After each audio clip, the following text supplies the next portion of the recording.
Reka turirimbe umuririmbyi w'ijana na 49 mu ndirimbo zo gushimisha Imana, ariko turaririmba rofure gusa, turaririmba rofure y'iyo ndirimbo gusa. Reka turirimbe, nubishobora uyiririmbe yose nta kibazo, ariko muri iki gitondo reka turirimbe rofure gusa dusingize Imana. Mbese urukundo rw'Imana yacu haleluya rwagereranywa n'iki? Mu ijuru n'isi baruririmbe kugeza iteka ryose. Mbese urukundo haleluya rw'Imana yacu rwagereranywa n'iki? Mu ijuru n'isi baruririmbe kugeza iteka ryose. Mbese urukundo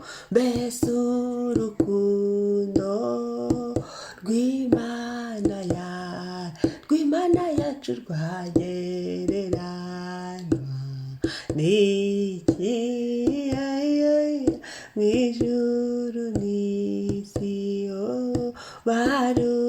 baruririmbe kugeza iteka ryose. Mbese urukundo haleluya rw'Imana yacu rwagereranywa n'iki? Mu ijuru n'isi baruririmbe kugeza iteka ryose. Haleluya.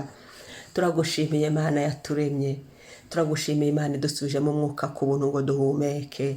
Turagushimiye urukundo rwawe, tubyukiye mu rukundo rwawe Mwami, urukundo rwawe rw'igisagirane, urukundo rwawe rutagira imipaka, urukundo rwawe warudutwikirije, urukundo rwawe wararutugaragarije uduha Yesu, urukundo rwawe Mwami ruratwuzuye, urukundo rwawe rudusutseho kuri uyu munsi, urukundo rwawe rutumye duhagarara turavuga imbere yawe, urukundo rwawe rutumye Mwami tubyuka dufite amashimwe mu mitima yacu, mu ruhande rwacu Mwami. Ndagushimiye urukundo rwawe, haleluya, ruratugose, urukundo rwawe haleluya ruturiho, urukundo rwawe biremeye, urukundo rwawe tubasha guhagarara bigakunda, urukundo rwawe tubasha kuvuga bigakunda, urukundo rwawe Mwami wararutugaragarije, si rimwe si kabiri, haleluya.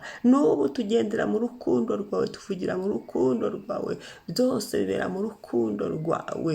Shimwa, haleluya, shimwa Mwami, shyirwa hejuru Mwami, amamara Mwami, kubw'urukundo rwawe rwinshi. Oh haleluya, tawuhanye nawe Mwami, ndagusingiza ni wowe Mwami, ndagushime kubw'urukundo rwawe utweretse muri iki gitondo, tubikemera tukaba twongeye kubaho.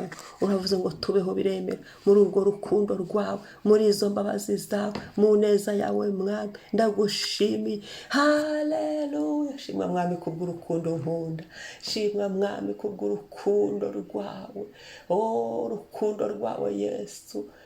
Ndagukunda nanjye Yesu, niwe wadukunze mbere. Shimwa Yesu, haleluya, haleluya, amen, amen. Reka dusome muri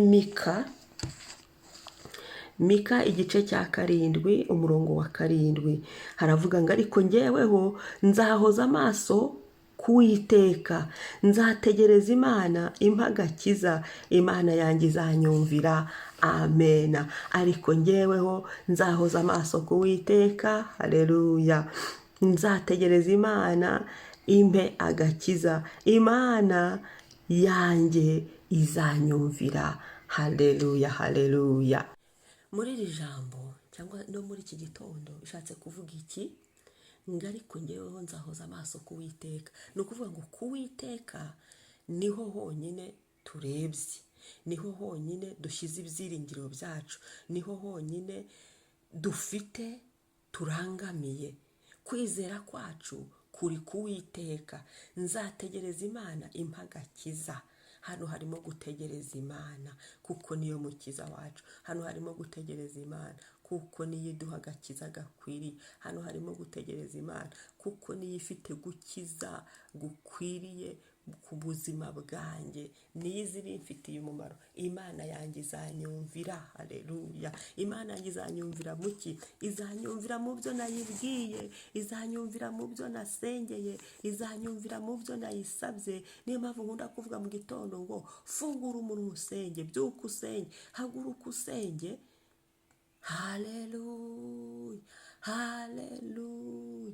Imana yanjye izanyumvira. Imana yacu ni Imana yumva gusenga, ni Imana nziza. Mu kanya turarembye ngo mbese urukundo rw'Imana yacu rwagereranywa n'iki? Rwagereranywa n'iki? Ntacyo, kuko Imana iradukunda cyane. Muri urwo rukundo nyine reka tuyihange amaso, muri urwo rukundo nyine reka tuyitegereze, muri urwo rukundo rwayo reka twemere ariyo idukiza. Abantu badufasha bakaza rwose kudufasha, ariko ndakomeje ko imbaraga z'umuntu hari aho zirangirira. Ni ukuri umuryango waterana ngo ugize icyo ukoze, ariko imbaraga z'umuryango hari aho zirangirira. Ni ukuri inshuti zacu zaterana kugira ngo hagire igikoretse, ariko ni ukuri imbaraga z'umuryango hari aho zirangirira. Ndashima Imana, ndashima Imana. Yo yitwa Elishadai, yo ni Elishadai, yo ihora iri Elishadai. Ni ukuvuga ngo ishobora byose, nta mupaka, byose birimo, nta mupaka, hose irahari. Ni ukuvuga ngo imbaraga z'Imana, haleluya, ziri hejuru y'iz'abantu. Imbaraga z'Imana zirenze kure cyane, ntibyanagereranywa iby'abantu, iby'imiryango yacu. Reka twongere twizere Imana. Amaso yacu tugumye tuyahanga Imana, ibyiringiro byacu tugumye tubishyire mu Mana. Reka iki gitondo wisengere, nanjye nisengere. Kwizera kwacu kugume mu Mana. Haleluya. Ntagire ikitunyeganyeza, ntagire ikituvana mu mwanya, ntagire ikidushuka, ntagire ikituyobya, ahubwo ibyiringiro byacu bigume muri we. We uzi ibyatugirira umumaro, we wumva gusenga kw'abamutakira. Buriya wabwira abantu ntibakumve, wabwira famiye ntikumve, wabwira inshuti n'abayobozi ntibakumve, ariko Imana, haleluya, Imana yacu yumva gusenga, Imana yacu yumva ijwi ryacu, Imana yacu yumva abayitakiye bose, Imana yacu yumva ibyo tuyibwira, ibyo tuyisaba. Ni Imana itanga kandi iraguha ngo ntimugura. Imana iduhera ubuntu, ubuntu, ubuntu. Iyaduhaye Yesu, iyaduhaye Yesu, akandi agasubiramo, iyaduhaye Yesu kugira ngo icyaha kituveho. Iracyari ya Mana, iracyari ya Mana yo kwizerwa, iracyari ya Mana yo kwiringirwa, iracyari ya Mana y'imbaraga nyinshi, iracyari ya Mana ikora ngo ikiganza cyayo cy'iburyo gikora iby'ubutwari. Reka dusenge.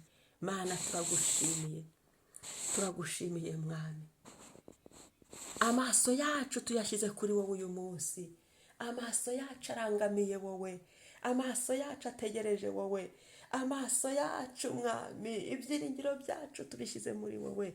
Kuri buri saha y'uyu munsi turakwizeye Mwami, turakwiringiye kumva gusenga, turakwiringiye ko ari wowe wumvisha ibyo twasengeye, turakwinginze ko ari wowe wongera ukajya kureba ibyo twakubwiye. Ngo imbere yawe Mwami hahora icyabya cy'izahabu kijyamo amasengesho y'abera, kuko uri Imana yumva gusenga. Turakwiringiye, niyo mpamvu tugutegereje, turagutegereje Papa, turagutegereje Mukiza, turagutegereje wowe udukiza nyagukiza, turagutegereje wowe Mwami w'abami, turagutegereje wowe wumva gusenga, turagutegereje wowe ugera hose nta mupaka, turagutegereje wowe udukunda, urukundo rutagereranywa, turagutegereje wowe utwitaho, turagutegereje wowe waduhaye agakiza, ukaduha agakiza tukamenya Kristo, ukaduha agakiza amazina yacu akandikwa mu gitabo cy'ubugingo, nta na kimwe watwiba mwami.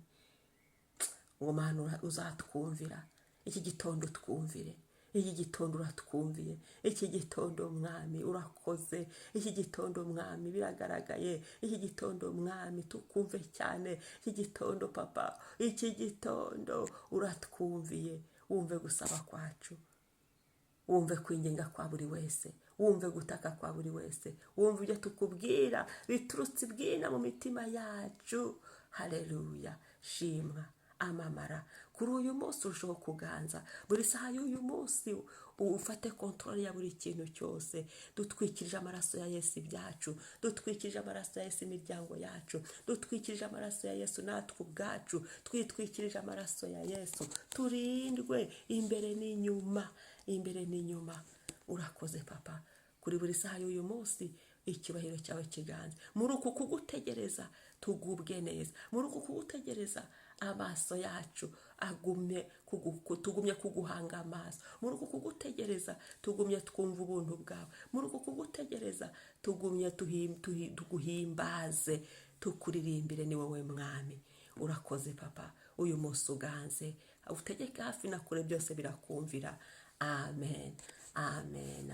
Imana ishimwe, data wa twese ahabwa icyubahiro. Umunsi mwiza, wari kumwe na Mama Ebenezer. Shalom.